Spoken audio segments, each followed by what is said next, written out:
मेरा सब कुछ तेरी और वेद तेरी महिमा गाए शब्द करे नाद गुणगान करे शेर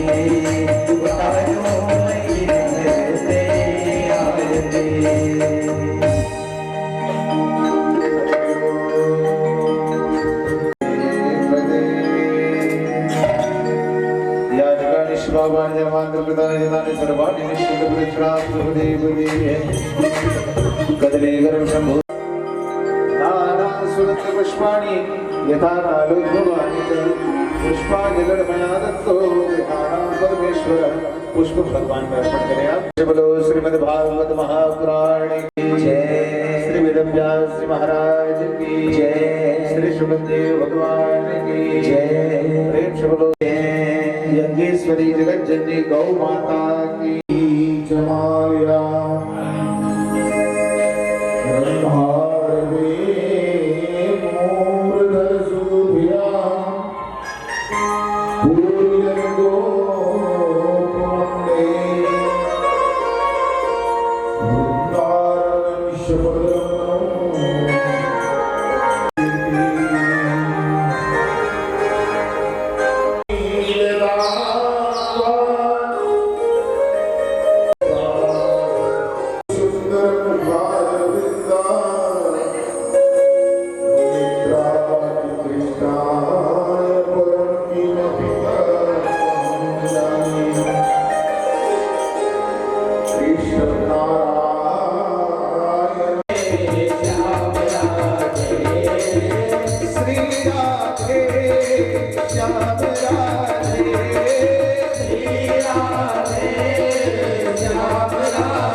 पुत्र जन्म कर्मा अश्व का चालन चला अश्व चालन लहा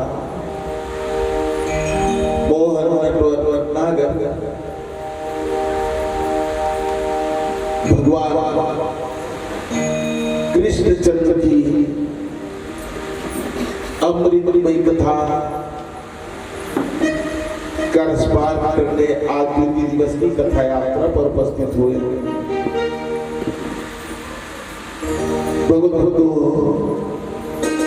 भक्तमयी माताएं बहनों, सूद जी महाराज शौक आदि 88,000 ऋषिगणों के मन पर नैमी सारण्य पावन तीर्थ में श्रीमद् भागवत ज्ञान महायुद्ध की अमृतमयी कथा रसपान करा रहे हैं। धन्य है बद्रिका सबको। सनत सनंदन सनातन सनत कुमार चारों ऋषि बालक देव ऋषि नारद के मध्य ज्ञान भक्ति और वैराग्य को जगा देने वाली इस पावनी कथा को कह रहे हैं। महान है उस पावन गंगा के तट महाराज सुखदेव राजा परीक्षित के मध्य पतित पावनी मोक्षदायिनी प्रेत पीड़ा विनाशिनी कलिमल मंथनी परमात्मा की अमर कथा को कह रहे हैं। धन्य है भगवत भक्तों, हमें और आप सबको श्रीमती पंचवती साहू श्रीमती शैलेंद्री साहू के शुभ संकल्पों से एवं चिरंजीव बाबू देवेंद्र कुमार सौभाग्य कांक्षिणी श्रीमती पूर्णिमा साहू के शुभ संकल्पों से एवं उनके तमाम परिजन परिवारजन श्रीमती कांति फकीर चंद्र साहू श्री ब्रह्माराम दुर्गाबाई श्री नारद राम ईश्वरी श्री दिकेश कुमारी कुमार द्रौपदी साहू श्री सोमनाथ सुनीता साहू श्री राजेंद्र ममता साहू श्री हेमंत दामिनी साहू विनोद कुमार वर्णा साहू श्री गिरिजलाल चैन सिंह साहू श्रीमती देवकी साहू एवं तुकाराम साहू श्रीमती गीताबाई चिरंजीव बाबू उमेश भूमिका चंचल वेदिका योगान सेवन तमाम ये डभिया परिवार का पुण्य उदय हुआ है और समस्त ग्रामवासी मोहल्ला वासियों का भाग्य उदय हुआ है। तब जाकर के ऐसी पावन घड़ी प्राप्त होता है जिनमें और परिवार के दिवंगत आत्माओं का भी आशीर्वाद पितरदेव की छाया रहती है। देवेंद्र कुमार जी के दादा श्री स्वर्गीय श्री गुणवाराम साहू दादी गंगाबाई साहू स्वर्गीय एवं फूफा तुकाराम साहू बुआ स्वर्गीय बिरजाबाई साहू बुआ गीताबाई साहू फूफा स्वर्गीय श्री प्रेमलाल साहू बड़े पापा प्रेमलाल साहू बड़े मम्मी स्वर्गीय परमियाबाई साहू चाचा स्वर्गीय हेमूरामी साहू चाची देवकी बाई साहू चाचा चैन सिंह साहू चाची स्वर्गीय पार्वती साहू तमाम दिवंगत आत्माओं मुक्ति के लिए एवं स्वर्गीय श्री दाऊ हृदयलाल साहू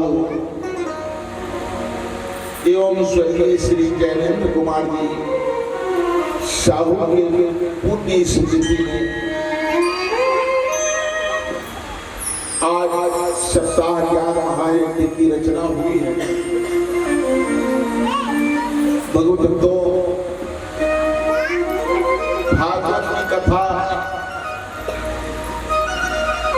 जीव को मुक्ति की ओर ले जाती है। इसमें मोक्ष है, मुक्ति है, कल्याण है। साक्षी है परीक्षित महाराज, वो प्रेत योनि से दुर्गारी प्रमाण है। आज प्रीति दिवस की कथा रसपान करने के लिए उपस्थित हुए हैं। आज कार्तिक मास शुक्ल पक्ष की अष्टमी तिथि है और इसे गोपाष्टमी कहा गया है। गोपाष्टमी इसलिए है, कार्तिक शुक्ल पक्ष प्रतिपदा से भगवान कृष्ण कन्हैया वृंदावन में गोचारण के लिए आरंभ किया था और गोपाष्टमी के दिन यानी आज ही के दिन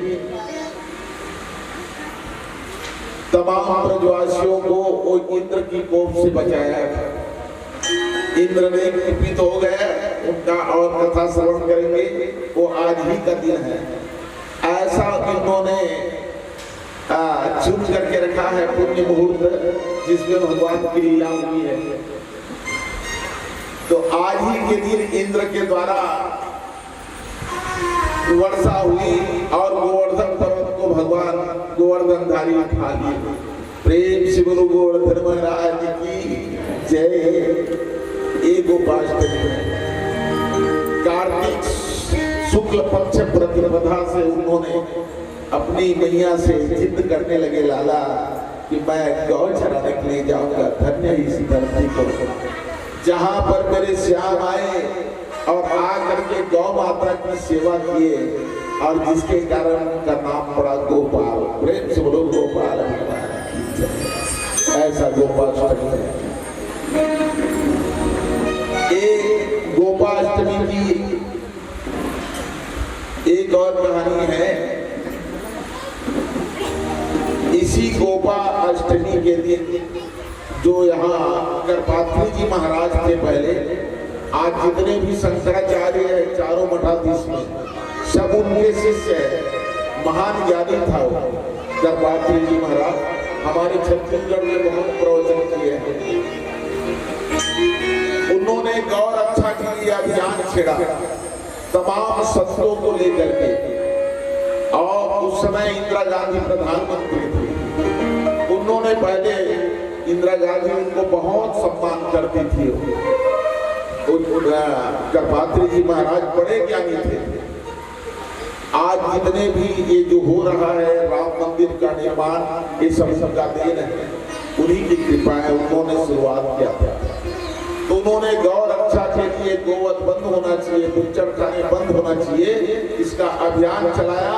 तमाम संतों को लेकर के और दिल्ली में जाकर के निर्णय डाल दिए सब आंदोलन में, पूरे संत को लेकर के। और संत लोग जो गए गौशाला से गौ माता को लेकर के चले गए जंतर मंतर में और अभियान छेड़े। लेकिन उस समय की ये प्रशासन व्यवस्था ऐसी थी, किसी का जो भी नहीं, सब तड़पते रहे, सब साधु संत चिल्लाते रहे जब तक के गौ बंद नहीं होगी, जब तक के गौ माता का दर्जा नहीं मिलेगा तब तक के हम यहाँ से जाने वाले नहीं है। जंतर मंतर से अभियान चलाते हैं। और उसी समय इंदिरा गांधी ने आपातकालीन लगा दिया और छूट दे दिए पुलिस को गोली चलाने के लिए। हजारों संत मारे गए उस समय, सैकड़ों गौ माता को मार दिया। और ये भी गिर पड़ा करपात्री जी महाराज, जब उठ करके देखा चारों तरफ तड़प रहे थे, सब गोली लगी हुई थी, बहुत मर गए उस समय, बहुत संतों का हत्या हो गई वहां पर। तो जा करके देख करके रोता था करपात्री महाराज। गौ माता के पास जाकर लिपट गए, गौ माता की क्या कसूर थी जिनको गोली मारा गया। और उसी समय उन्होंने अपने कमंडल से जल ले लेता है और सांसद के सामने में खड़ा होकर के श्राप दिया। मीडिया वाले नहीं लिखते इन बातों को, श्राप दे दिया, आज संत को मारे हो इसमें पश्चाताप नहीं, मुझे भी मार डालते, कोई परवाह नहीं। लेकिन आज मेरी गौ माता की हत्या हुई है, जिस गौ माता में 33 कोटि देवता विराजमान होता है, आज उनकी हत्या मुझसे सह नहीं जा रहा है। मैं श्राप देता हूं तुम्हें, इसी गोपाष्टमी के दिन तुम्हारा वंश समाप्त हो जाएगा। ये दरपात्री जी महाराज श्राप दिए। आज देखो, इंदिरा गांधी को जब गोली लगी तो गोपाष्टमी के दिन, संजय गांधी का धागा से लपेट करके और वहां पर आंवला की पूजा की जाती है। कल का जो दान है, कल का जो पुण्य है, कल का जो फल है, वो अक्षय प्राप्त होता है। काम के पात्र में तिल में कोई गुप्त दान करता है, मंदिर में जा करके या ब्राह्मण को जा करके, तीर्थों में जा करके, तो कभी अक्षय उनका जीवन हो जाता है, अकाल मृत्यु नहीं होती। ये सब लिखा हुआ है महिमा में। विष्णु एकादशी गीता तुलसी विप्रधेनुआ, विष्णु एकादशी गीता तुलसी विप्रधेनुआ, आसारे दुर्ग संसारे और षटपदी मोक्षदायिनी। ये छह जो है जीव को मुक्ति देने वाली है। कौन कौन से कलयुग में? विष्णु एकादशी गीता, भगवान विष्णु का उपासना, उनकी नाम किया, एकादशी का व्रत और तुलसी माँ की पूजा, धेनु अर्थात गौ माता, तुलसी विप्रधेनुआ और ब्राह्मण की सेवा। ये छह जिनके अंदर में हो जाए तो उनको मुक्ति के लिए कोई नहीं रोक सकता। मुक्तिदायी है। बोलिए राधा भगवान की जय। शुकदेव महाराज राजा परीक्षित से कहने लगे, परीक्षित को श्राप है, बालक श्रृंगी का आज से 7वें दिन में तक्षक के डसने से तुम्हारी मृत्यु होगी। भगवत को परीक्षित को जीव ही परीक्षित है, हम आप सब परीक्षित हैं। जो परमात्मा द्वारा रक्षा किया गया जो जीव है, सभी परीक्षित है और सभी अभिशापित है। सबको श्राप है, आज से 7वें दिन में चले जाना है। सोमवार, मंगलवार, बुधवार, गुरुवार, शुक्रवार, शनिवार, रविवार, फिर सोमवार, मंगलवार, फिर सोमवार, मंगलवार। 7 के बाद कोई 8वां बार होने वाला नहीं है। और इसी ऐसा यहाँ पर कोई व्यक्ति नहीं है जिनका जन्म 7 दिन के बाहर हुआ हो।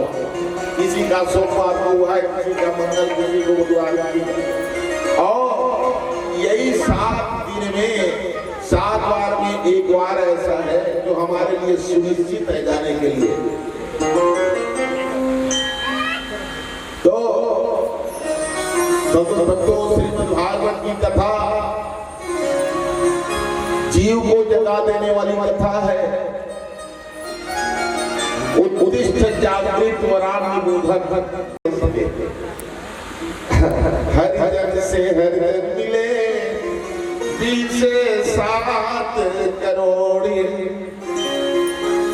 पूरे हमारे जो शरीर में 3.5 करोड़ रोमे हैं। ये जो बाल जो दिखता है ना, ये 3.5 करोड़ है। ये रोम गिना जाता है तो दोनों के जो रोम है वो रोमांचित हो जाता है, प्रफुल्लित हो जाता है, आनंदित हो जाता है। भगवान को ऐसे मिलन होता है।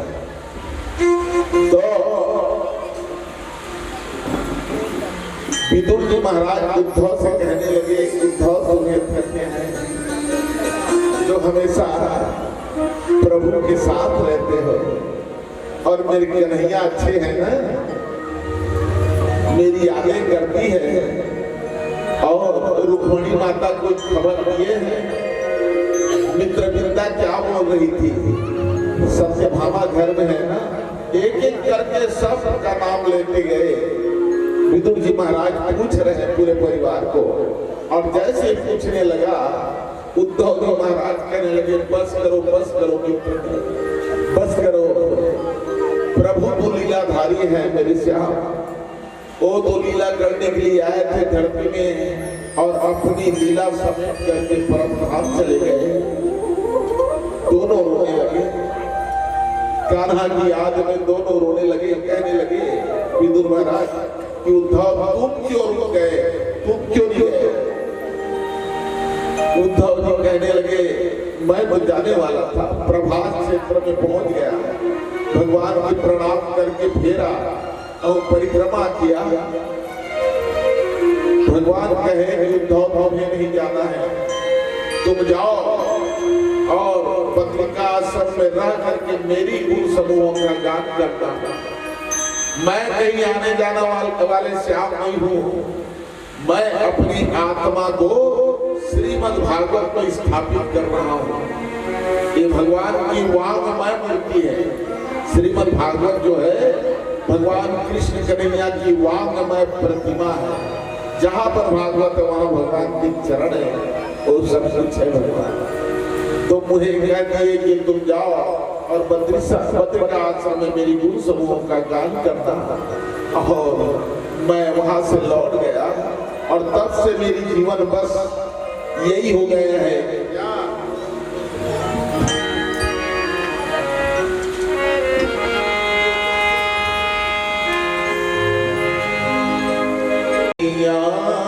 कन्हैया पुकारा करेंगे लताओं की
भगवान के लिए आंसू बहा रहे हैं। धन्य है उस आंसू को जो भगवान के लिए बहाए भगवान। संत का मिलन, संत का दर्शन, संत का त्याग, संत का समर्पण, संत का नाम, संत का सेवा भगवत भक्तों ये सब दुर्लभ है जीवन में। तीर्थ नहाए फल, संत मिले फल चार, सद्गुरु मिले अनंत फल, कहत कबीर विचार। संतों का मिलन बड़ी दुर्लभता से होती है जीवन में भगवत को। कभी संत का अपमान ना हो हमसे, संत का दर्शन कर लेना है और आपसे मुक्ति मिल जाती है। ऐसे महान महान संत आज सब विचरण कर रहे हैं। आज के वर्तमान युग में साधु संत ब्राह्मणों का कितना अपमान हो रही है, धरती अगला गई है भगवत को।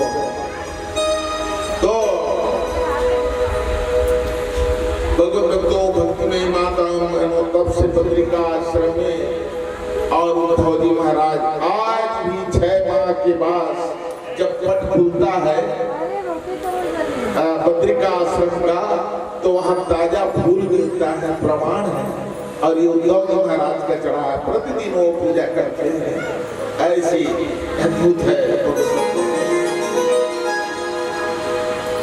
फिर इसके बाद महाराज परीक्षित पूछने लगे, गुरुदेव ये जो सृष्टि हम देखते हैं, ये नदी, ये नाले, ये पर्वत, ये झरने, ये आकाश गगन पृथ्वी, ये सब इनकी रचना कब हुई प्रभु? ये सृष्टि कब हुआ? कृपा करके बताइए गुरुदेव। तो सुखदेव महाराज कहने लगे कि ये जितनी भी जो धरती दिखाई पड़ रही है हमको, ये पहले जलमग्न था। यहाँ से वहां तक के जलमग्न था, केवल जल ही जल था। आज भी 3 हिस्से में पूरे जल है, 1 हिस्से में ये धरती है जिसमें हम लोग रहते हैं। उस समय केवल जब सृष्टि का शुरुआत नहीं हुआ था तो पूरा जलमग्न थे यहाँ से वहां तक के, और उसमें एक कमल खिल गया। कमल का फूल जब खिला और वहां से एक पुरुष का प्रादुर्भाव हुआ, एक व्यक्ति, एक पुरुष वहां प्रादुर्भाव हो गया और देखने लगा सामने केवल जल ही जल दिखा उसको। इधर देखने की इच्छा हुई, यहाँ भी एक सिर लग गया उसका, इधर भी देखने लगे जल ही जल। इधर देखने की जिज्ञासा हुई तो यहाँ भी एक सिर लग गया। पीछे देखने की इच्छा हुई, पीछे में भी सिर लग गया। अब आप लोग समझ गए कौन है चरमुड़िया? ब्रह्मा जी महाराज। ब्रह्मा जी महाराज, उनकी द्वारा ये सारी सृष्टि है। अब चारों तरफ देखता है जल ही जल है। अब आगे ब्रह्मा जी लिखते हैं, अरे कहीं पर धरती का नाम नहीं, केवल जल ही जल है। और वो सोचने लगा, वो चिल्लाया, मैं कौन हूं? पहली प्रश्न है ब्रह्मा जी का, मैं कौन हूं? अगर ये प्रश्न प्रत्येक व्यक्ति के मन में कहीं उठ जाए, मैं कौन हूं, तो फिर यही से हमारी मुक्ति की रास्ता, यही से हमारी सद्गति की रास्ता खुल जाती है। मैं कौन हूं? अरे हम मानव हैं, तो सारी मानवता हमारे सामने आ जाती है। सत्य, प्रेम, दया, सहानुभूति, उदारता, परोपकार, परमार्थ, जीवों पर दया करना, अहिंसा, परमो धर्म, तमाम बातें आती है ना। तो ये प्रश्न सबसे पहले आया ब्रह्मा जी के मन में, मैं कौन हूँ? समझ में नहीं आई कहीं पर कुछ, तो उन्होंने उसी कमल के नाल में घुस गया और घुस कर के बाद अंदर ही अंदर अंदर ही अंदर अंदर ही अंदर जाने लगा। अब वो कहां से था मिलेगा? वो जाते गया लेकिन वो कहीं कोई था नहीं मिले। बरु महिरज गिनती करे नब तारे नींद ले, भूत गिने अरुभीष्ट के विभुगुण की मकर ले। और वो पार को नहीं पा सकता, अंदर में नील साथ पका गए और वहां से फिर निकल गया। और निकल करके उसी कमल में बैठ गया और आंख को बंद करके भगवान का ध्यान करने लगे। परमात्मा का ध्यान किया तो वहां से आकाशवाणी होती है, क्या तप करो तप करो तप करो। केवल एक ही शब्द मिला उनको, ता और पा, तप करो। आकाशवाणी, ये आकाशवाणी आज भी हमारे जीवन में होती रहती है।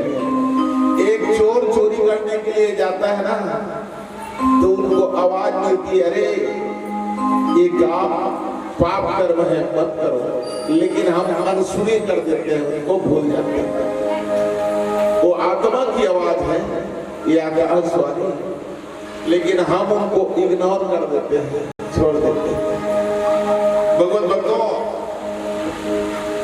तो ता और पाप तप करो, बहुत छोटा शब्द है लेकिन उनकी भाव कितनी गाढ़ी है।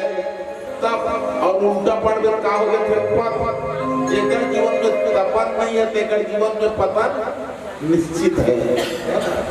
तो जीवन को तपाना है।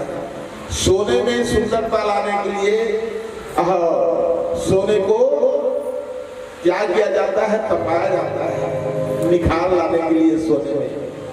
तो हम भी तो अपनी काया को क्या कहते हैं, कंचन काया। ये शरीर भी तो कंचन काया है ना।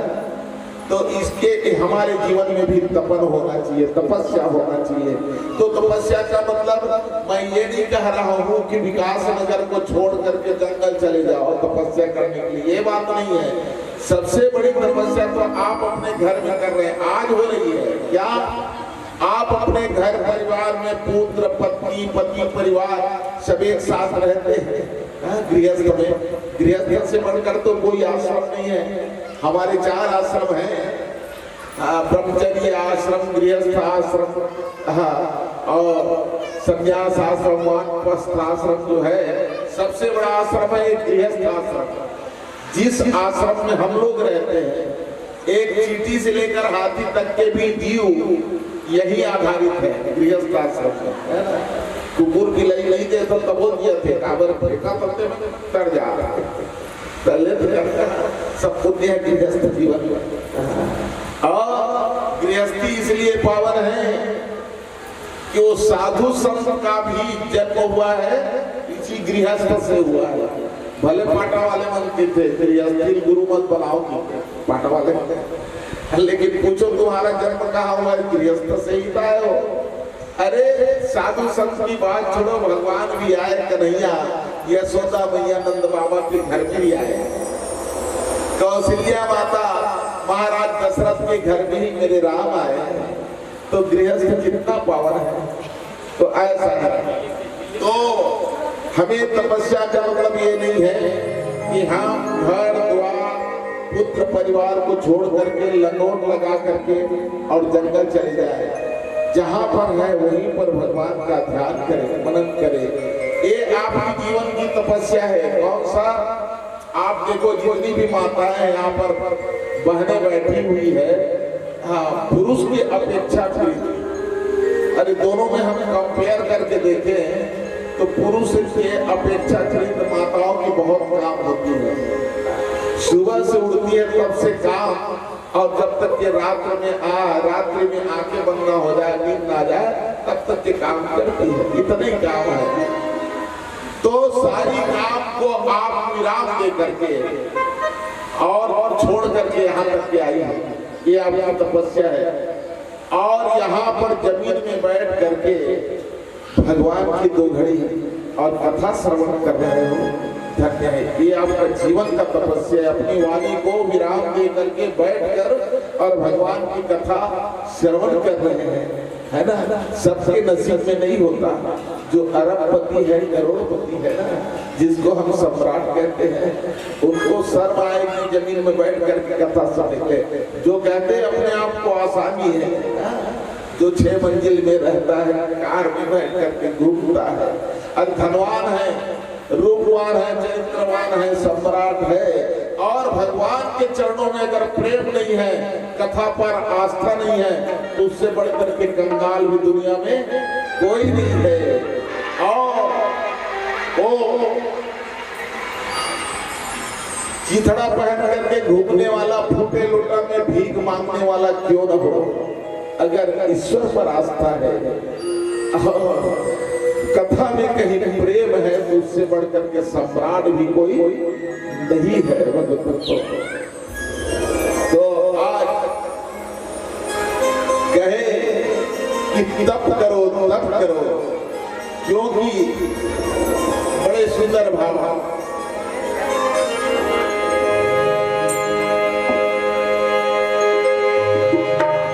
जो कुछ पर ही मिला है। तप बल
भगवान विष्णु जगत का पालन करता है, वो भी तप के आधार पर है। ब्रह्मा जी सृष्टि किया तप के आधार पर, और भगवान भोले बाबा श्रृंगार करने वाला, उनको भी शक्ति अर्जित हुआ है तप के आधार पर। बिना तप के कुछ होता नहीं है, इसलिए अपने जीवन को जितना तपाओगे उतने ही आपके जीवन में निखार आएगा। तो तपस्या ही सर्वोपरि है। तो उन्होंने तपस्या पर फिर कहा, सन नामक उन्होंने तपस्या किया, और 2000 वर्ष तक के उन्होंने तपस्या किया। फिर सृष्टि का आरंभ की, और सबसे पहले प्राकृतिक सृष्टि उन्होंने किया। पहले ऑक्सीजन की आवश्यकता है, तो स्थावर वृक्ष का उन्होंने किया। फिर जितने भी 4 पहर का एक दिन, 8 पहर का 3 रात, और 7 दिन का एक सप्ताह, 15 दिन का पखवाड़ा, 20 दिन का महीना, ये सब ब्रह्मा जी ने बनाया है, हम लोग नहीं बनाए। ये ब्रह्मा जी के द्वारा रचना है। पूरा यहाँ से वहां तक के लोग और देवताओं के जो 1 वर्ष होता है, वो मानव के 360 वर्ष के बराबर होता है। पूरे वर्ष को बताए, यहाँ से वहां तक के सारी सृष्टि ब्रह्मा जी ने जैसे आवश्यकता आविष्कार की जननी है। जो जो हमें आवश्यकता पड़ती है गृहस्थ में, और वस्तु खरीद करके ले आते हैं, बना लेते हैं, तो वैसी आवश्यकता आविष्कार की जननी जैसे जैसे उन्होंने स्वीकारा, और वो सब पूरा करते गया। इस प्रकार से ब्रह्मा जी ने सारी सृष्टि की रचना की। 11 रुद्र, 11 रुद्राणी की भी जन्म दिए उन्होंने। मन्यु, मनु, महिनस, महाविष्णुद्रेता, भव, काल, वामदेव और वृत्रव्रत, ये 11 रुद्र, उसके लिए 11 रुद्राणी, और दोनों का विवाह कर दिए 11 रुद्र के साथ 11 रुद्राणी का। और उनको कहा गया कि तुम सृष्टि करो, सृष्टि करो। तो वो जब रुद्रगण क्रोध में आकर के जब उन्होंने सृष्टि किया, तो क्या सृष्टि करेगा? रुद्र से, क्रोध से भूत, प्रेत, बैताल, यही सब होने लगा। तब तो ब्रह्मा जी सोचने लगे, मैं तो सृजन चाहता हूँ, सृष्टि में विस्तार चाहता हूँ, और ये लोग तो सब काल को बुला रहे हैं, अभी से अंत हो जाएगा सब। ऐसा करके फिर उन्होंने बंद किया और बंद करके कहने लगे तुम रुको, अभी तुम्हारी सृष्टि अभी पूरी नहीं होगी, तुम्हें ज्ञान की जरूरत है। तो और वो सृष्टि भगवान ने बंद करा करके फिर 4 बालक को प्रकट किए। सनत सनत सनातन सनत कुमार 4 ऋषि बालक जन्म हुए। उनसे कहा गया पिताजी आज्ञा दो, तो उन्होंने कहा कि तुम सृजन करो, प्रवृत्ति की मार्ग को पकड़ो। तो 4 बालक कहने लगे महाराज, वो लोग परम ज्ञानी थे, कहे हमें इधर मत ढकेलो महाराज, हम तो निवृत्ति मार्ग के हैं, हमें आज्ञा दो, हम आगे बढ़े। तो क्रोधित हो गया ब्रह्मा जी ने और 4 बालक चले गए भ्रमण में। इधर सृष्टि फिर आरंभ हुई। बाद में जब ये 4 बालक आते हैं तो उनको आशीर्वाद भी दिए। ब्रह्मा जी ने कहा कि तुम्हारी अवस्था में सब 5 बरस की रहेगी, 5 साल का ही रहेगा, और जाओ तुम धरती में ज्ञान का प्रचार प्रसार करते रहना, इस प्रकार से। और उनको आशीर्वाद दे करके भेज दिए भगवतों। कभी भी तुम्हें युवावस्था वृद्धावस्था नहीं सताएगी, ये वरदान ब्रह्मा जी ने उनको दे रखी है। ब्रह्मा जी से आज्ञा पाकर भगवान नील लोहित बल आकार और स्वभाव से अपनी जैसी प्रजा उत्पन्न करने लगे। भगवान रुद्र के द्वारा फिर सृष्टि हुई। फिर भगवान ब्रह्मा जी ने मन से मरीच को बनाया। सब उनकी देह से ही हम लोगों का प्रादुर्भाव हुआ है। मन से मरीचि और नेत्रों से अत्रि महाराज, मुख से अंगिरा, कानों से पुलस्त्य ऋषि बना है, नाभि से तुला ऋषि, हाथों से क्रतु, त्वचा से भृगु, प्राण से वशिष्ठ जी महाराज का प्रादुर्भाव हुआ, और अंगूठे से दक्ष महाराज, और ब्रह्मा जी के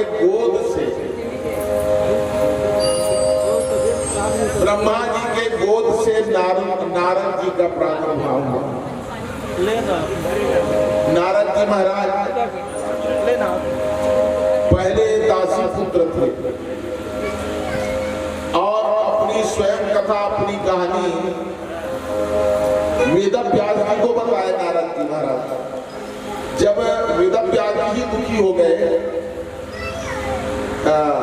जब महाभारत की रचना किया और लोग जैसे महाभारत में लिखा था वैसे करने लग गए, धरती में व्यभिचार बढ़ गया, हिंसा बढ़ गई, मद्रापान, मांसाहार सब बढ़ गया, तो दुखी होकर के सरस्वती नदी के पास जाकर निवेदन करने लगे, व्यास जी महाराज मैं क्या करूं, मुझ कुछ समझ में नहीं आ रही है।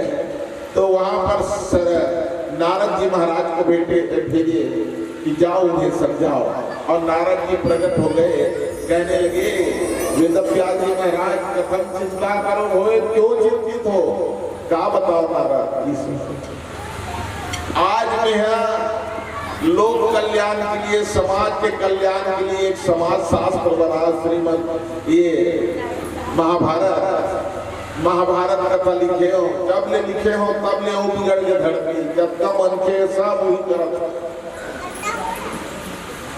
वही चलत है। वो समय एक घर में दुर्योधन, आज ठिकाना नहीं है। आज ये सब दुख के कारण है। तब नारद जी महाराज के थे, वेदव्यास जी महाराज आपने बहुत बड़ी गलती कर दी है। क्या आपने महाभारत लिख करके मानव के अंदर जो सोई हुई बुराई है उसको जगा दिए। वो तो उनका पासी प्रवृत्ति है, जो भूल गया था, जिसे विस्मित कर दिया था, ये जुआ खेलना, मद्रापान करना, व्यभिचार, उनको और पता। अरे तुम में लिखे हो ये देश ने कनिष कौरव मंत्र से मरीज पूजे, ऐसे में लिखे हो वो सब मत करो। तो मैं जैसे के हो तैसे लिख ली भाई। जहाँ पर जैसे दूरदर्शन बनता है या फिल्में बनती है, कलाकार वहाँ पर कला निभाते हैं। किसी ने किसी को एक नायक ने दूसरे नायक को गोली मार दिया तो क्या वो सचमुच मर गया? अरे वो तो नकल दिखा रहा है, वो फिर उड़ गया। तो बोला देख के देखो सिर तो कर दे, तो वो कर लीला चलते हैं तो लीलाएं हम समाप्त हो गई। ऐसा नहीं, तो वो जैसे ने तैसे कर लगे। नारद जी महाराज, देखो महाराज आपने बहुत बड़ी गलती कर दी है ये सब लिख करके। मुझे देखो आज मेरी सम्मान कितनी है। नारद जी कहने लगे मैं उदाहरण दूंगा स्वयं का, वो फलाना ऐसा हो गया, ढेकाना वैसा हो गया, यहाँ वैसा हो गया, वहां वैसा, ये नहीं। अगर उदाहरण सही हो और स्वयं का हो तो कई गुना प्रभाव लोगों में पड़ता है। नारद जी अपनी बात बताने लगे, मैं पूर्व जन्म में एक दासा पुत्र था। मैं अपनी माँ की एक ही बेटा था। मेरी माँ सयानी हो गई थी, 80 बरस हो गई थी और मैं बालक था। तो मुझे किसी प्रकार से 4 घर से कुटिया पिसिया करके, पोछा लगा करके, काम करके और मुझे उन्होंने पढ़ाया लिखाया, छोटा सा बड़ा किया। एक बहुत भूख लगी, बता रहा है नारद अपनी कथा। बहुत भूख लगी, आधी रात हो गई थी। माँ मुझे भूख लगी है माँ।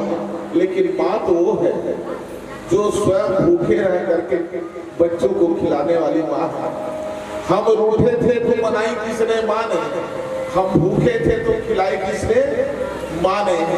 अरे खुद गीले में सो करके सूखे में सुलाने वाली वो माँ है। माँ की उपकार इस जीव के अंदर में इतनी है कि वो चुका नहीं सकता उसको। नारद जी महाराज बताने लगे मुझे बहुत भूख लगी रात में। माँ मुझे बड़ी भूख लगी है, बड़ी भूख लगी है। माँ कहने लगी बेटा तुझे क्या खिलाओ मेरे लाल? कुछ नहीं है घर में। अब 4 घर से मांग करके लाता था, उनको खाते थे वो लोग। तो बाद में याद आई माँ को, हाँ बेटा एक साहूकार ने दुबली पतली गाय दे रखा है, मैं तेरे लिए दूध लेकर के आती हूँ बेटा। और एक लोटा को ले लिए और आधी रात को, अंधेरी रात है, आधी रात को लोटा लेकर के चली गई और जा करके वो दुबली गाय खड़ी थी उनसे दूध होने लगी। आधा लोटा दूध दोहन करके और आ रही थी मेरी माँ।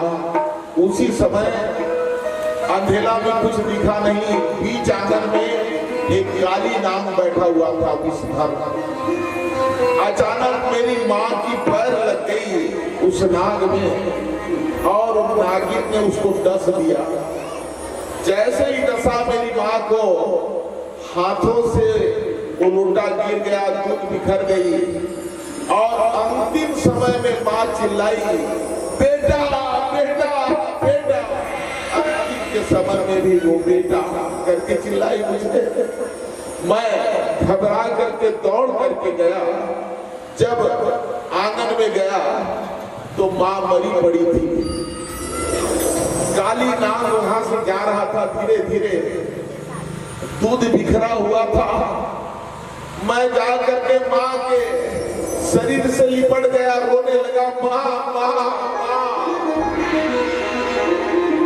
एक बार तो बता दो माँ, मैं किसके आश्रय में जीऊंगा माँ? आज तू एक माँ थी मेरी सहारा, वो भी चली गई, अब मैं कैसे जीऊंगा माँ? माँ मुझे क्यों नहीं बता रहे माँ? कुछ तो बोलो माँ। लेकिन माँ कहां से बोलेगी? माँ का तो प्राणांत हो गया था। माँ में गीता सार है, माँ में वेद पुराण, माँ में पवन बाइबिल, माँ में हर ईमान, सब तुझे माँ के चरणों में मिल जाएगी। अरे संतान के लिए चारों धाम है माँ के चरण। बोलो तो उस माँ को दुखी करके, उस माँ को रुला कर अगर कहीं वैष्णो देवी जाओगे ना तो माँ वैष्णो देवी की आशीर्वाद तुम्हें प्राप्त नहीं हो सकता। धन्य उस माँ को।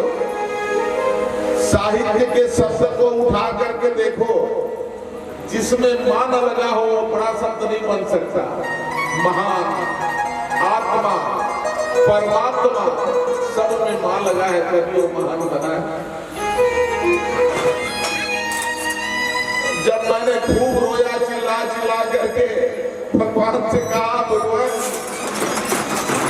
एक मुझे मार दिए थे वो माँ को भी छीन कर ले गए, मैं किसके सहारे में जीऊंगा। सब पारा पड़ोस के लोग दौड़ करके आ गए, सब ने मेरी माँ की अंत्येष्टि क्रिया किए। मेहमान आया हुआ था, जैसे कार्यक्रम हुआ मैं वैसे ही एक अंधेरी रात में निकल गया, जो कि जिनकर माँ की साया ही उड़ जाए अब उनका दुनिया में कोई नहीं है।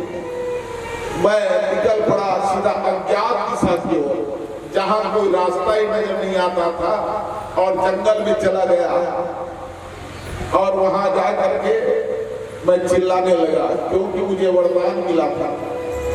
वरदान क्या मिला था नारद को? गांव में चतुर्मास करने के लिए संत आए हुए थे, तो सब सेठ साहूकार लोग कहे कि ये जितने भी संत मंडली है इसे इस दासी के घर में रख देते हैं, और दासी इनकी सेवा करेगी और सेवा करेगी और उनको पारिश्रमिक भी मिल जाएगा। तो नारद जी बता रहे थे साधु संतों का सेवा में मां लगी रहती थी और मैं उनसे सत्संग करता था, रोज मैं भी सेवा करता था, तो उनका जो जूठा हुआ पत्तल में बचता था उसे मैं खाया करता था। कौन बता रहे नारद? तो मुझे दिव्य ज्ञान प्राप्त हुआ और इतना प्रेम बढ़ गया संतों के साथ में, मैंने कहा मैं आपको पल भर के लिए नहीं छोड़ सकता, गुरुदेव मुझे साथ ले चलो। तो संतों ने कहा एक गायत्री कहता हूँ कि मेरी तकदीर बदल जाए,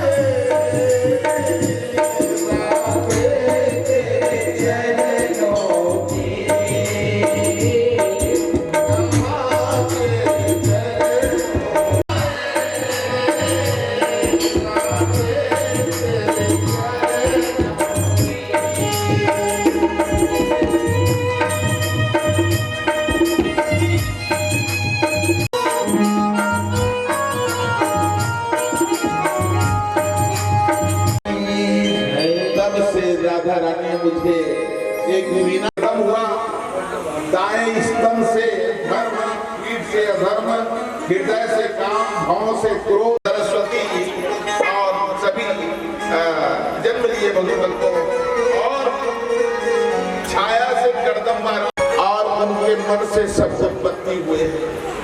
अब उनके ये हमारे जितने भी पुरुष है ना, वहां सबसे पहले पुरुष आए और शत्रुपा, दोनों की विवाह करती है भगवान ब्रह्मा जी महाराज, और कहने लगे आज्ञा दो पिताश्री। माँ जी ने भगवान का ध्यान किया, नारायण का, कि प्रभु त्राय त्राय त्राय, और हमारी पुकार को सुनो धरती हमें। भगवान हंसने लगे और वाला भगवान बड़े क्रोध से गए और जा करके अपने नासिका से बरहा देखो सामने में से बरहा रूप में इस भगवान है, और आ करके सीधा छलांग लगा करके वाराह भगवान ने हिरणाक्ष के पेट को भी दीर्ण कर दिया, फाड़ दिया, हिरणाक्ष मारा गया, देवता का फूलों की वर्षा कर दिया। बोलो वाराह भगवान की। मेरे प्रभु देखो कितने सुंदर है मेरे श्याम, कभी वाराह बन करके आते हैं, कभी मत्स्य रूप में आ जाते हैं, कभी केचुआ बन करके कश्यप रूप में आ जाते हैं। प्रभु चाहे आकृति से कुछ भी हो, लेकिन उनकी कृति अच्छी है, उनकी कर्म अच्छी, उनकी स्वभाव अच्छी है। आकृति कभी तो बड़ा बन गया, अभी सब कथा सुनते जाएंगे, कभी मछली के रूप में आ जाता है भगवान, विभिन्न रूपों में भगवान ये लीला हुई है भगवान को। हिरणाक्ष मारा गया तो परीक्षित महाराज पूछने लगे, गुरुदेव ये हिरणाक्ष कौन था इतना बलशाली जिनको मारने के लिए मेरे प्रभु को कष्ट उठाना पड़ा, एक अरग से रूप लेकर के आना पड़ा। तब उन्होंने बताया ये दोनों भगवान के पार्षद हैं, वैकुंठ में दोनों ये द्वारपाल है। भगवान नारायण की जब वैकुंठ जाना होता है ना तो दोनों द्वारपाल थे, जय और विजय। एक सनत सनंदन सनातन सनत कुमार चारों ऋषि बालक पहुंच गए वैकुंठ, तो दरवाजा रोक दिया गया, इनको नहीं जा सकते, गर्म के पावर ज्यादा नहीं थे। तो दस्तावेज में कलेक्टर दस्तखत कर दी तो काम कर दी, लेकिन वो चपरासी भूषण नहीं था, चपरासी पावर होकर ले ज्यादा नहीं थे। तो इसने हम दोनों द्वारपाल चारों बालक बड़े विनम्रता से कहे, भैया हम कुछ मांगने नहीं आए भगवान के पास, हम केवल दर्शन करने के लिए आए हैं, नहीं जा सकते। नहीं जा सकते। तो कहते कि हम क्यों नहीं जाएंगे, पहले जाकर बता करके अनुमति ले आओ। हमने बोल दिया ना तुम नहीं जा सकते। एक बार दो बार हुआ, चारों बालक ने श्राप दिया, अरे मूर्ख तुम ईश्वर के पास रह करके वैकुंठ के द्वारपाल होकर के भगवान के सानिध्य होकर के तुम्हारे अंदर में आसुरी प्रवृत्ति है, जा हम श्राप देते हैं तू राक्षस हो जा, एक जन्म तक के राक्षस हो जाओ, 3 जन्मों के लिए राक्षस का श्राप देते। रोने लगा दोनों, और जैसे रोने लगी ना भगवान विष्णु अपन स्वर्ण सिंहासन से उठ के दौड़ी, वो कावड़ दौड़ी का वो मन तो श्रापित हो गए, द्वारपाल है और ब्राह्मण देवता ने मोला बस श्राप दे देगी, मोला दल लगे भगवान विष्णु है तो मोला श्राप दी तो मेरे तो गया उड़ गया होगी। भगवान विष्णु दौड़ा कैसे काबर भगवान जाते और जैसे ही दौड़ करके आए तो चारों ब्राह्मण बालक सर झुकाते हैं, भगवान भी सर झुकाने लगे। विप्रो आओ स्वागत सम्मान हुआ, ये मंदिरों को रोवत रहा है, भगवान हम लोग श्राप दे दी 3 जन्म तक के राक्षस हो जाओ। तब महाराज तब वरदान दे दे भगवान, हम हमन को राक्षस हो, क्या वरदान चाहते हो? हम 3 जन्म भले राक्षस हो जाए लेकिन तीनों जन्म में हमारे उद्धार ही आ जाए भगवान लगा। तो भगवानों वस्तु दी, चलो ये वरदान मेरी तरफ से है। तो ये जय विजय 3 जन्म तक के राक्षस हुए। एक जन्म में रावण और कुंभकर्ण हुआ, दूसरे जन्म में वक्रतुंड शिशुपाल हुआ, और तीनों जन्म जब हुआ दंतवक्र शिशुपाल हुआ, और एक जन्म में हिरणाक्ष और हिरण्यकश्यप हुए। एक में लोभ की प्राथमिकता है और एक में क्रोध की प्रबलता है और एक में काम क्रोध और लोभ तीनों की प्रबलता एक जीवन में। वक्रतुंड शिशुपाल में क्रोध की प्रबलता है, हिरणाक्ष हिरण्यकश्यप में लोभ की प्रबलता है और रावण और कुंभकर्ण में काम की प्रबलता है। तो तीनों जन्मों में भगवान अलग अलग रूप लेकर के आए।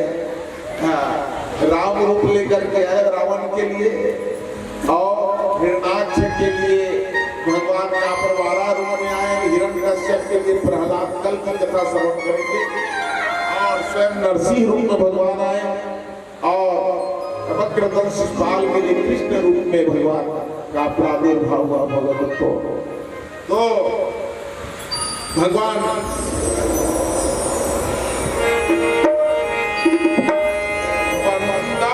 प्रथम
सूल विशाला काल दंड हरि चक्र कराला ये इनकर मारा नहीं मरही विप्र द्रोह पावक सोचरी।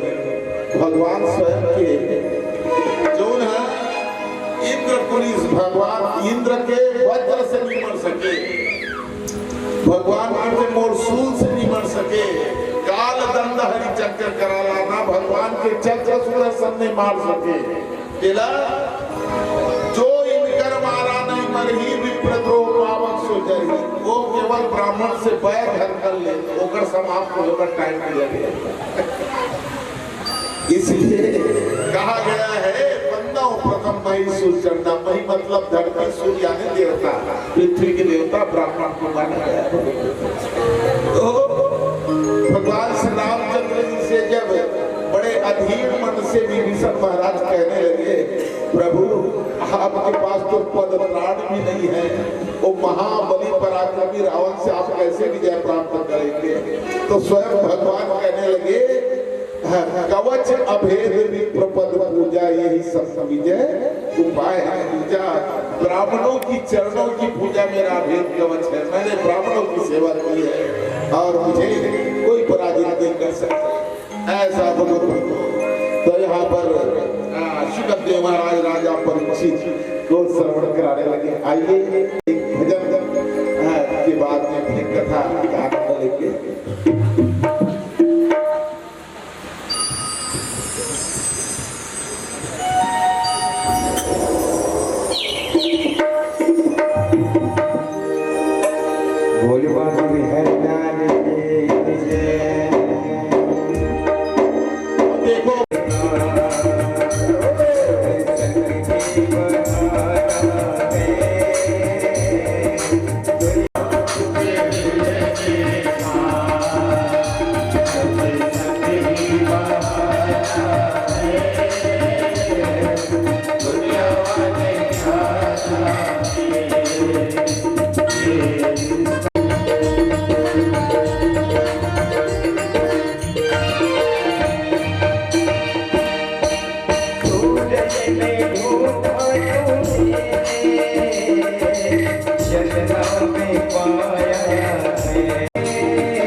बिहारी की जय। अपने सृष्टि में कभी कभार संदेह उत्पन्न करता है। ऐसे सिद्धों का बता दो, दू जन मित्र रहा है, शुद्धू और बुद्धू नाम। एक जन के नाम बुद्धू रख रहा है, एक जन के नाम शुद्धू रख रहा है। जेठ वैशाख का महीना रहा है, प्यासे रहा माने रास्ता चलत रहा है,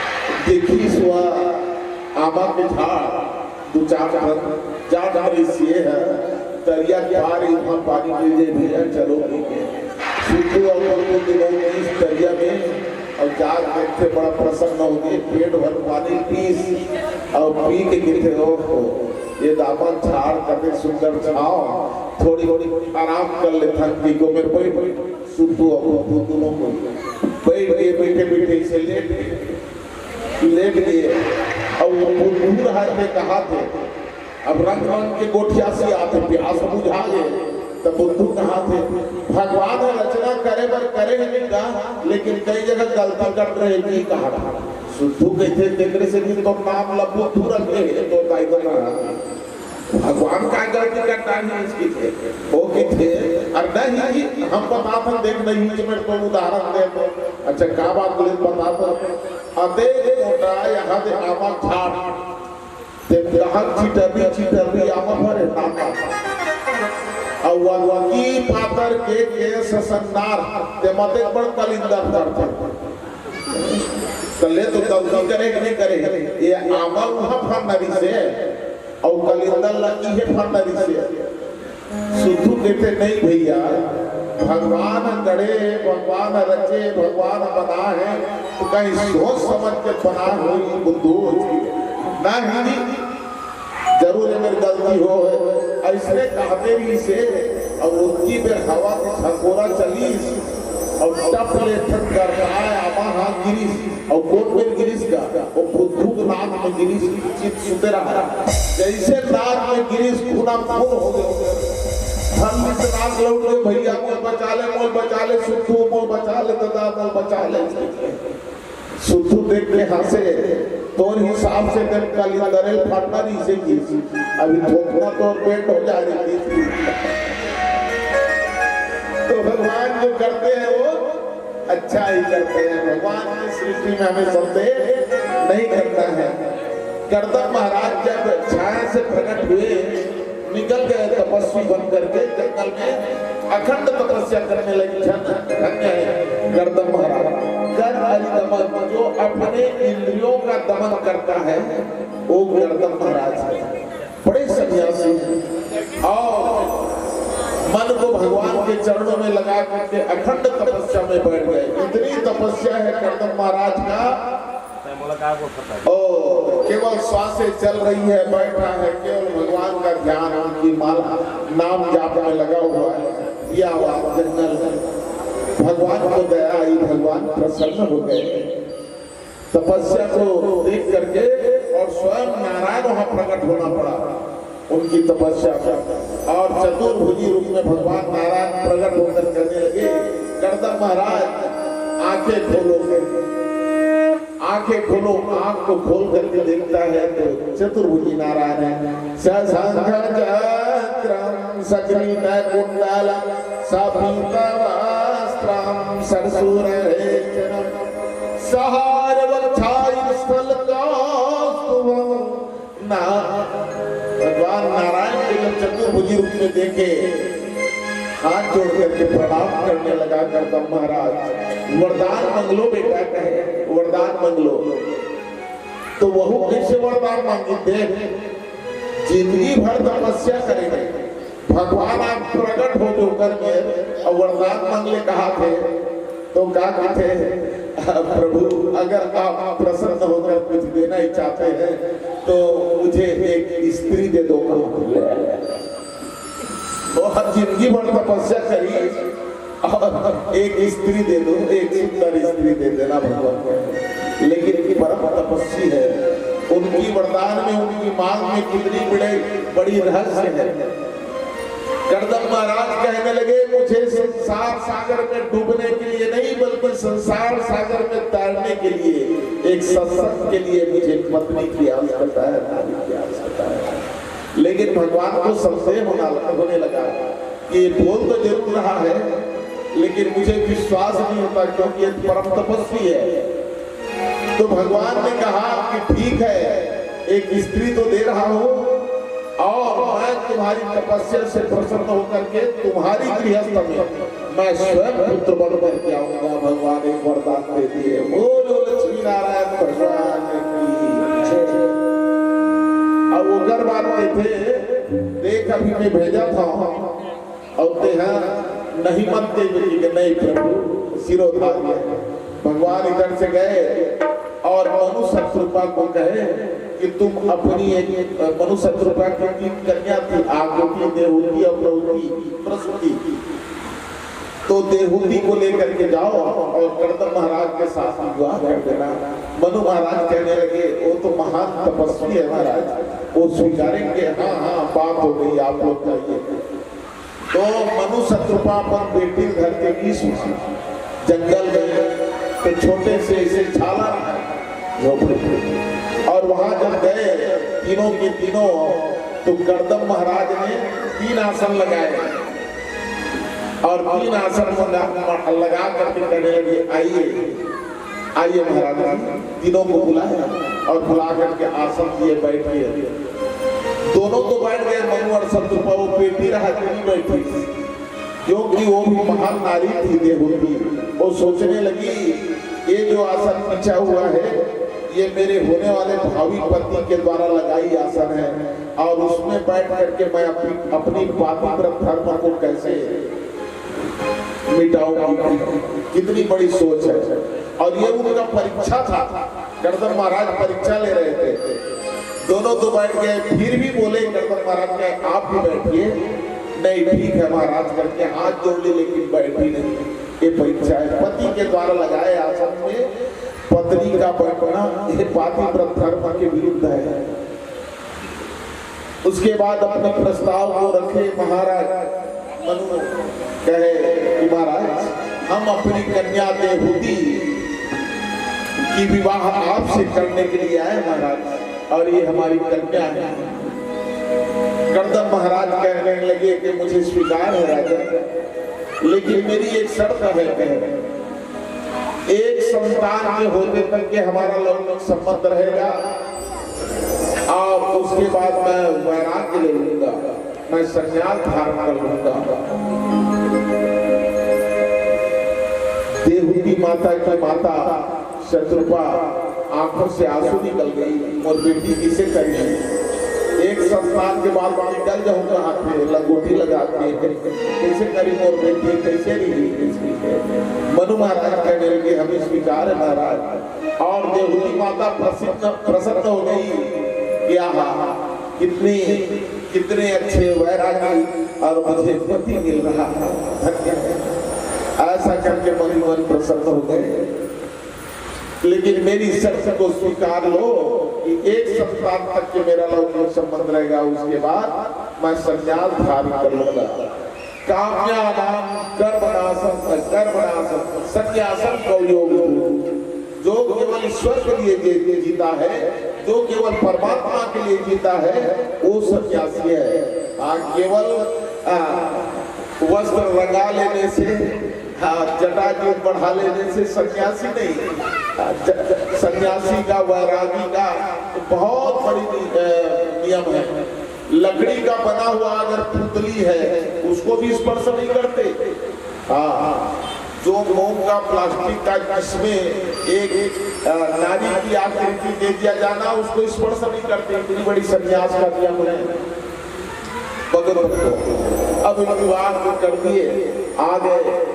आज देवहूति और कर्दम महाराज एक साथ और तपस्या में लगे हुए हैं, धन्य हैं। वर्षों बीत गया लेकिन उनको भान भी नहीं हुआ कि हम दोनों की विवाह हुई है। कैसे सन्यासी, कैसे महान है। फिर बाद में कुछ वर्षों के बाद एक कन्या होती है। जब उस गृहस्थ में कन्या आई तो करदम महाराज कहने लगे, देवी अब तो मैं चला, कहाँ जाओगे? मेरी वचन है कि एक संतान तक के लौटा संबंध रहेगा, उसके बाद चला जाऊंगा। तो अभी संतान आया कहाँ है? ये तो कन्या है, अभी तो संतान बाकी है, उनको फंसा दिया। फिर दूसरे बार में दूसरी कन्या आ गई, तीसरे बार में तीसरी कन्या, ऐसे करते करते 1 2 3 4 5 6 और भगवान स्वयं वरदान दे रखा है कि मैं तुम्हारे गृहस्थ में पुत्र बन करके आऊंगा। तो अभी तो भगवान आया नहीं है, अब 9 कन्या हो गई, बताओ ले तो 9 छठ बेटी। तो ये 9 कन्या क्या है? ये 9 भक्ति है। अब जीव के अंदर में जब तक ये 9 भक्ति नहीं होगी तब तक के भगवान मिलने वाला नहीं है। श्रवणम कीर्तनम विष्णु स्मरणम पाद सेवनम अर्चनम वंदनम दास साक्ष्य आत्मनिवेदनम, साक्ष्य आत्मनिवेदनम। ये 9 भक्ति जब होगी उसके बाद ही भगवान का प्रादुर्भाव होता है। प्रथम भक्ति संतर कर संगा, है ना? प्रथम भक्ति को लेकर के आप लोग बैठे हुए हैं यहाँ पर, ये भगवान से मिलाने की रास्ता है। तो वहां पर 9 कन्या के बाद में फिर वहां कपिल नारायण के रूप में भगवान प्रकट हो जाता है। देवता गण फूलों की वर्षा कर जय जयकार करने लगे, प्रेम से बोलो कपिल नारायण महाराज की है। पावन हो गया, आहा धन्य है। देवहूति माता के गर्भ से कपिल नारायण के रूप में भगवान का प्रादुर्भाव हुआ। और जैसे ही प्रकट हुआ, देवहूति माता हाथ जोड़ करके और पुत्र से पूछने लगी, बेटा ये संसार का सच्चा सुख क्या है बेटा? जिस सुख के लिए आज जीव तत्पर रहता है, दौड़ रहा है, सच्ची आनंद कहाँ है? मुझे बता दो मेरे लाल। कपिल नारायण कहने लगे, मां संसार का सच्चा सुख केवल अपने अंदर में है। जिस सुख को बाहर ढूंढते हैं और वो अपने अंदर में है, अपनी अंतःकरण में है मां। जैसे तेरा साईं तुझ में जो भुवन में पास, मृग नयन के नयन सरल, फिर ढूंढे घास। जैसे फूल में सुगंध है, उसी प्रकार से आत्मा रूपी परमात्मा सबके हृदय में है। आनंद अपने कीर्ति में है, आनंद अपने कार्यों में है, आनंद का स्वरूप हम स्वयं है, जिसे हम बाहर ढूंढते हैं। जैसे दूध में घी है, लेकिन घी को जब तक के जमाएंगे नहीं, दही नहीं बनेगा, जब तक के चिरोएंगे नहीं, उसको मक्खन नहीं निकालेंगे, चिरोएंगे नहीं, तो घी कहाँ प्राप्त होने वाला है? उसी प्रकार से भगवान की कथा को श्रवण करके मनोमंथन करे, कथा श्रवण करके मनोमंथन करे और उस दिव्य आनंद का अनुभूति करे, उस परमात्मा का आनंद का अनुभूति।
की जय।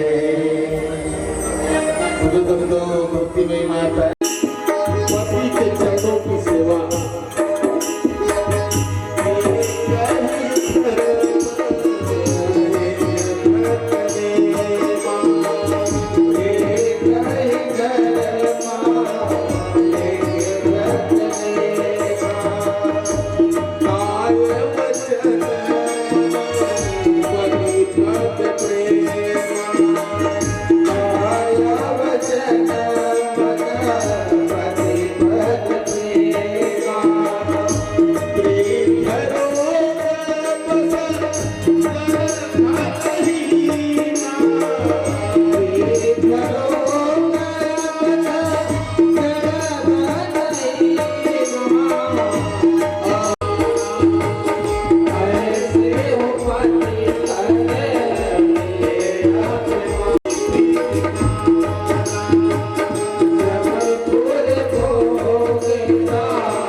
की सेवा ही एक ही धर्म एक व्रत में मां गाय वचन मन पति पद और पति परमेश्वर तो ऐसा है। और पति का कर्तव्य है पत्नी के पद को उठा कर रखे। पत्नी यदि ना होता है पत्नी पति का कर्तव्य है हाँ उनको उठा कर रखे। तो ऐसा है भगवत तो महान नारी है भारत की। आज सरकार तो आज 35% आरक्षण देने लगी है माताओं को बहनों को। नारी को 35% आरक्षण दे रखी है शासन में। और हमारी धर्म ग्रंथ हमारी जो शास्त्र है पता नहीं कब से आरक्षण दे रखा है। क्यों?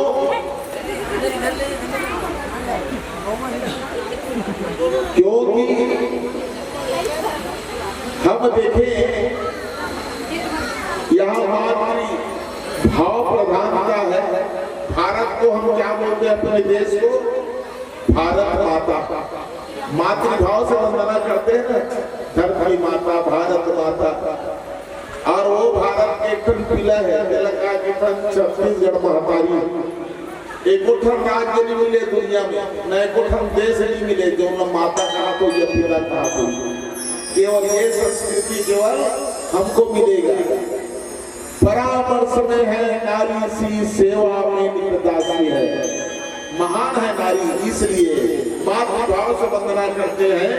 परामर्श में है नारी सी सेवा में निकटदासी है। भोजन में माता के समय है, शयन समय रंभाती है। धर्म कर्म में सदा संगनी, शेष सहिष्णु धरासी है। छह आदर्श गुणों से शोभित नारी पुण्य की दासी है। नारी पुण्य की दासी है। ये है भारत की नारी। यह देश जहाँ जन्मी सतवंती सावित्री और सीता, यह देश जहाँ जन्मी सतवंती सावित्री और सीता, गुणवती ज्ञानवती गौरव की गायत्री और गीता, गुणवती ज्ञानवती गौरव की गायत्री और सीता। सीता ने अपने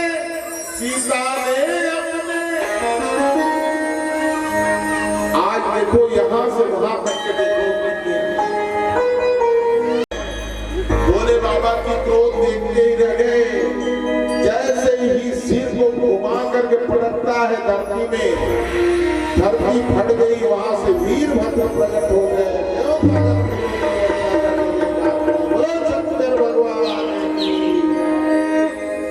और वीरभद्र कहने लगे, आज्ञा पिताजी कहे तुम अभी शीघ्र जाओ और जा करके दक्ष सहित यज्ञ विध्वंस करो। दक्ष सहित यज्ञ की विध्वंस करो। अब तो मंडराते मतवाले की तरह, मतवाले हाथी की तरह चलने लगा। विशाल शरीर है और अपने साथ में पूरे अपने गण को ले गए। सबो धर्म और जैसे यज्ञशाला में गए, सब कांप रहे हैं, देख रहे हैं। तो जब दक्ष महाराज अपमान करे भोले बाबा के, अरे आज ब्रह्म सभा में मेरा अपमान किया है, कैसा भी हो गया तो मेरा दामाद है वो, और दामाद होकर के मेरी सम्मान नहीं किया। ऐसे कहा था तो भूखा दे कहा ठीक हो गया। भक्त देवता सिर हिला, हंसे जोर से, भगवान के अपमान हो हंसे। तो सबसे पहले वीरभद्र गए और भूखा देवता जो हंस रहा था उनके दांत को पहले तोड़े। और भक्त देवता वहीं पर थे, वो आंखें लपेट के बोले हाँ हाँ, अरे कुछ भी हो, दक्ष है, महाराज है, अध्यक्ष है, उनका सम्मान करना था। शिव जी को आखिर लगे होकर आखिर थोड़ी और उनका बाद भूतवा पर तुम रहते डाल चल जाओ। वो जब का बेटी बने रहते डाल एक पूजा तुम करोगे। सब बल मूत्र निष्ठा पर त्याग करने लग गए। ये सब भूतवा पर और वीरभद्र गए दक्ष महाराज के सिर और धड़ को अलग कर दिए। देवतागण फूलों की वर्षा करने देखा। शंकर भगवान जम्मू देवता में पहुंच गए। भगवान शंकर जी ने ये भोले बाबा रक्षा करो, रक्षा करो। वो तो सहज में प्रसन्न होने वाले भोले बाबा है। सहज में प्रसन्न होने वाले भोले बाबा, इतने सरल भोले बाबा। एक जन भक्त है, इसने वो भक्त है रोज जाए शिव मंदिर में और एक जाग देखी तो सोना घंटी टगे रहा हो। नियम खराब हो और मंदिर के है तो सब पूजा करे बनने के मंदिर बनने के कोई आशा पर जा रहे थे, इसने चोरी मारी। वो देखी सोना के वो कितने चोर है। अब एक बार और चोरी काम और धंधा बंद हो जाएगी। बस वो मिलन देरी है नीचे। और रात्रि के समय चला गया शिव मंदिर में, और जैसे शिव मंदिर में गई इस रात के समय काला थोड़ी संदर प्रवेश करी और वो सोना घंटी लबरी कहाँ लग रहा था। तो वो देखे में कुछ व्यवस्था है कि आप कौन स्कूल रखे नहीं हो कर चढ़े तो वो क्या करी, वो पापी, वो चोर है, वो भगवान भोले बाबा के शिवलिंग रहा है, शिवलिंग पर चढ़ गए और चढ़ के पकड़ ली सो घंटी और रखे रहा आदि तक काटे लगे और जैसे काटे पड़े लगी सुबह संकल उनकी में भोले बाबा भोले हाथ में से दूसरे हाथ में डमरू लेके भाग के भगवान भोले बाबा प्रकट हो गए देव कागज फूलों की बरसात करते जयकार बोलो शंकर भगवान की। और कहा थे भोले बाबा प्रणाम मंगलो बेटा कहे वो कापा तो चोर क्षमा कर दे गुरुदेव। अब वो काप रहे वो कहे प्रणाम मंगलो बेटा अभी तक के तो जितने भी भक्त आए मेरे मंदिर में कोई धुआ धुआ पाती धोए चावल का दाना और कोई बेल की पाती लेकर के आए, लेकिन धन्य है बेटा तुम्हारे जैसे भक्त आज पहले बार मिला जो अपने आप को चढ़ा दिए कि उनसे बात कोई महाराज मैं कुछ नहीं जानता, तू अपने आप को सर्वत दान कर दिए वरदान मंगलो महाराज ऐसा बोले तो बोले बाबा का सब मन देवता मन बीस और जान के थे भगवान चलो यज्ञ को पूरा करना है हमारा सहज चले गए यज्ञ को पूरा करने के लिए ब्रह्मा विष्णु महेश सब चले गए और जा करके कहे महाराज सबसे पहले ये प्रजापति हमारे अध्यक्ष महोदय है कहे इनको जीवित कर दो पड़े रहा खड़ा और वो का सिर लगे तो उठाई भगवान बोले बाबा कहाँ इसका सिर लाओ मैं खाप देखूंगी तो मुंह देखिए तो वो कहा वीरभद्र स्वाहा होंगे हे पुरंदाल सवर को अब कैसे करूं, अरे कोई भी सिर को ले आओ इधर जाओ और जो है उसी को मैं खाप देता हूँ। तो वो मख जो हो रहा है यज्ञ हो रहा है तो यज्ञशाला में बकरा बांध रखा था उनके सिर को काट कर गिराए और ला करके पुरी को भोले बाबा को दिया और खाप किसी से जीवित हो गए दक्ष महाराज और रोन लग गया आंसू बहार लग गया हाथ में जोड़ ली अब तो स्तुति किसे करूं तो भजन किसे करूं भगवान ऐसे के भोले बाबा कहते तुम अपने शब्दों में करोगे बस इसी से प्रसन्न हो जाऊंगा तो वही कारण बम बम बम भोले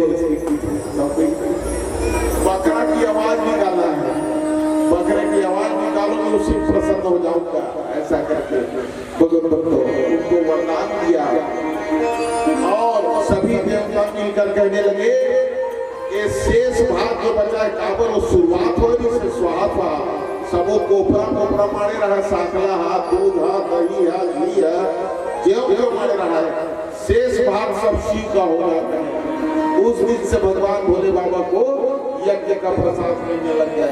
जैसे हम पूजा पाठ कर रहा था कहीं कर रहा था कहीं दूसरा चीज अब सत्यनारायण की कथा हो गई थोड़ा थोड़ा कुमकुम गुलाल रख दे थाली में फूल ला तब वो हम बचाए क्यों है और पूरी आग रख दे वो अवैया साल भर बीते वो ना सब ठंडा करना है विसर्जन करना है क्योंकि वो शेष भाग किसका होता है शिव का होता है भोले बाबा का होता है। प्रेम से बोलो शंकर भगवान की। आगे की कथा कर स्वाद करेंगे अभी आप लोग भगवत भजन करके भगवान की मंगल आरती प्रसाद लेकर अपने घर को प्रस्थान करेंगे। बोलिए राधा भगवान की जय बोले शंकर भगवान की जय। ऐसा डमरू बजाया भोलेनाथ ने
बजाया भोलेनाथ ने, ऐसा डमरू बजाया भोलेनाथ ने, सारा कैलाश पर्वत मगन हो गया। ऐसा डमरू बजाया भोलेनाथ ने, सारा कैलाश पर्वत मगन हो गया।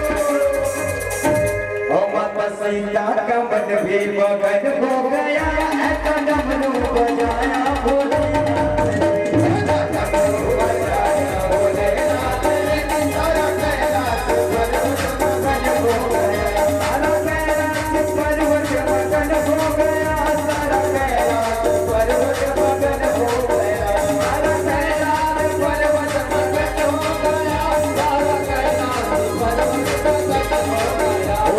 डमरू बजाया भोलेनाथ ने, सारा कैलाश पर्वत मगन हो गया।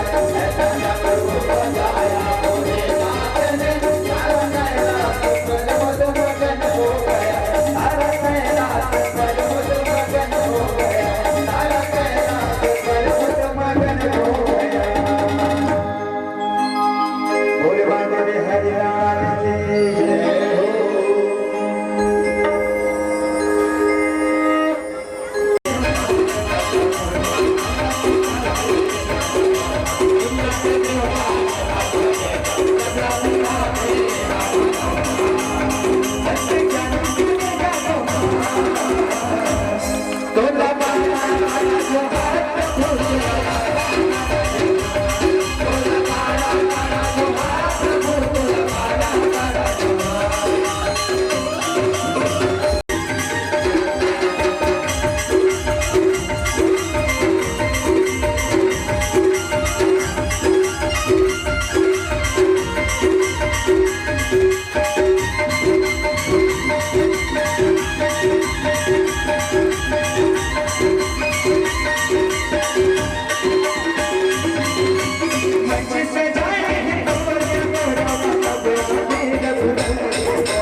बिहारी लाल की और तेरा मदन पाए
स्वामी कथा हमारे माधो स्वामी कथा हमारे माधो स्वामी कथा हमारे माधो स्वामी कथा हमारे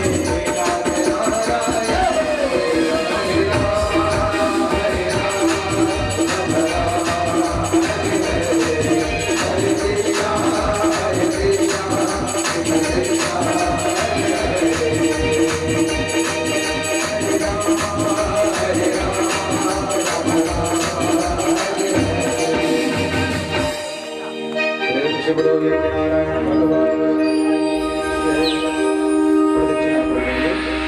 यानि शिवानि जन्मान्तकृतानि सुतानि सर्वाणि नश्यन्ति प्रदक्षिणां च पदे पदे यानि शिवानि जन्मान्तकृतानि सुतानि सर्वाणि नश्यन्ति प्रदक्षिणां च पदे पदे। जिनके पास पुष्प नहीं है हाथ जोड़ करके भगवान को अपना भाव पुष्प अर्पण करिएगा। तुम जान श्री वेदव्यास महाराज की, श्री सुखदेव जी भगवान की जय, श्यामन रामचंद्र भगवान की जय, पवन सुत हनुमान की जय, श्री राधा कृष्ण भगवान की जय, उमापति महादेव की जय, सत्य सनातन वैदिक धर्म की जय, प्रेम से बोलो भारत माता की जय, भारतीय संस्कृति की जय, प्रेम से बोलो माता गुरु गोविंद की जय, धर्म की जय, धर्म की जय, अधर्म का विश्व का गौ माता की जय। ओम नमः पार्वती पते हर हर महादेव। आप सभी आरती हरि रोज तेरे घर आते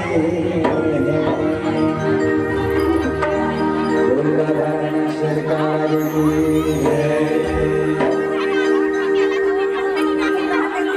गाने को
ये भाटा है या टमाटर